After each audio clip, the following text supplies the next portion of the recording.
Good morning. I'm talking with Eyal Weiss, founder and CTO of Cybord, an Israel-based company who is going to announce a totally new product on the show here. You are at the booth of Fuji. Your company is totally software focused. So why are you here at the Fuji booth with all these machines around? Well, that's a very good question, because we're a software company, and it's not just this. We are a software company focusing on electronic components, on the material. All this show, this booth, Fuji, and everyone else is focused on process. They're trying to do the best quality process there is, and they're succeeding. The quality of placement and testing is very, very good. But components, you just buy. You don't do anything with them. You don't check them, you don't test them, you just buy them from a trusted source. There's no technology for components. So what it means that for electronic products, because the process is so good, most of the issues are actually coming from components. So what we're trying to do is basically look at the components and use technology to do that, and not just on the process, but on the components. And because nobody's doing anything about it, even if you do a small thing about improving the quality of your components, the impact on the efficiency, the quality and reliability would be huge. So this is why we're here, basically. Okay, so your system is able to detect fake products as well? Yes. What we're doing, because we're a software company, we're using images of components or pictures of components to analyze them. And based on image of component, we can tell if the component is what it is supposed to be, or is it from the right manufacturer, or is it a counterfeit. We can detect if it was stored properly, because we can see evidence of corrosion or mold or cracks or bent leads or missing balls, just by looking at the components. Of course, only from the outside, we're not seeing the inside. And we're just using images of components to do that. Now, we can get images from basically any kind of machine. We are in Fuji booth, so we're getting images from Fuji machines, from their pick and place machine, because right after the component is being picked up, a camera takes this picture from the bottom side to do accurate alignment. So there is already a camera taking a picture of the component anyway. And you have a big library with data sheets from all these components?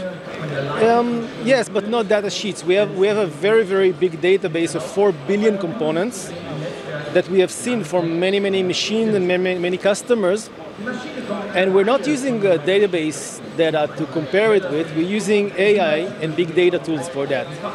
What we basically do is, because we have so many components in our database, we find the AI algorithm is finding the essence of what makes this component different than the other one. For example, what's the difference between a capacitor made by Murata to the one made by Samsung?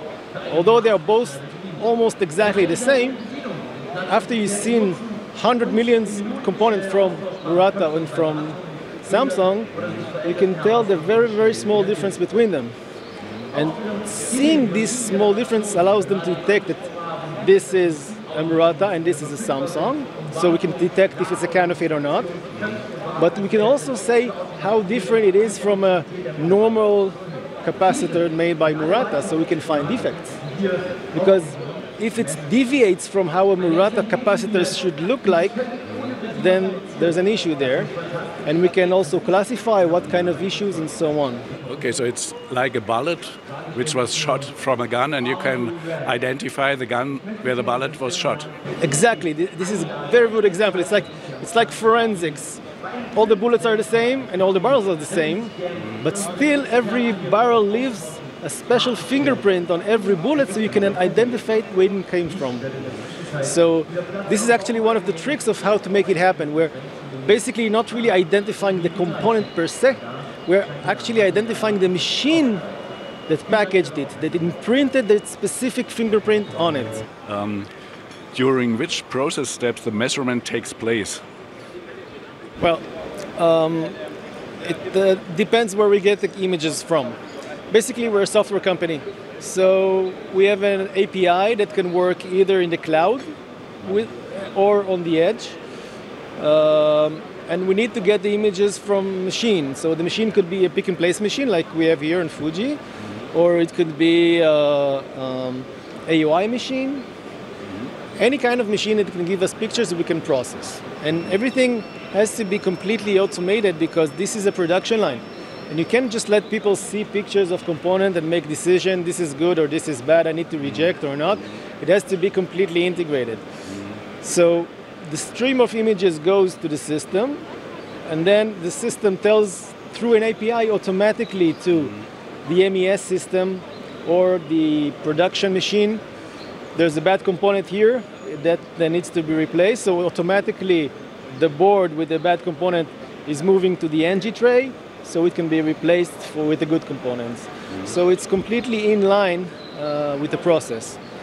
Now, there's different point of value for different types of customers based on that, because what we're seeing basically is we're seeing the components, but different customers need different things. So an EMS needs to produce efficiently using a good material, and you don't want to have any slowdowns and any interference and any intervention and more manpower to handle it. So everything has to be completely automated. And the features that they're looking for is features that regard to the quality of the assembly in that time. For example, if we find a bad component, we can reject it, and that's perfect for them. They don't want to hassle with that.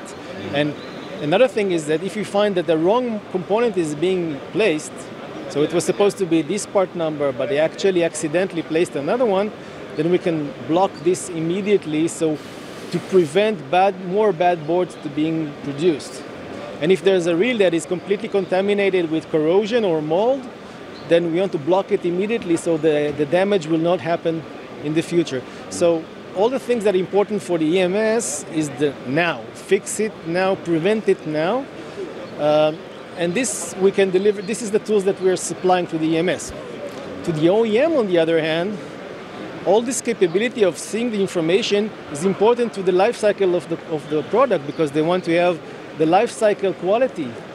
And if we saw issues with a component during production, and later on the product did go out to the field, and then they can do failure analysis and can find out what was the common ground for the issue if it came from the components themselves. So imagine that you have a system that is deployed, I don't know, somewhere on an antenna in Norway. We have in our system, or the customer will have in our system, the pictures of all the components in this board, top side and bottom side, the quality score, their issues at time zero. So now they can do failure analysis very, very efficiently and very, very well. We can also have individual component level traceability. That's something also worth mentioning. Because we're seeing the marking on every component, we identify what it means. So we're seeing the component and we understand that this is the date code, lot code, and part number of this component. So this is traceability information, basically. But it's not based on traceability information that we get on paper, but it's what we actually see on every individual component. So, seems to be quite a complex product. It's a lot of capabilities, because once you see, you cannot unsee it. Now that you see the components, you can use it to many applications, because again, nobody's today handling the components, only the process. Mm-hmm. Okay, so you founded the company in 2019. Where comes the idea from? Why did you think it's appropriate to develop such a system? Okay. I was working on a very, very large program. What I do is develop technology. That's my thing. I was working on a project which I invented from invention to prototyping to full production completely new technology, so it's something completely new.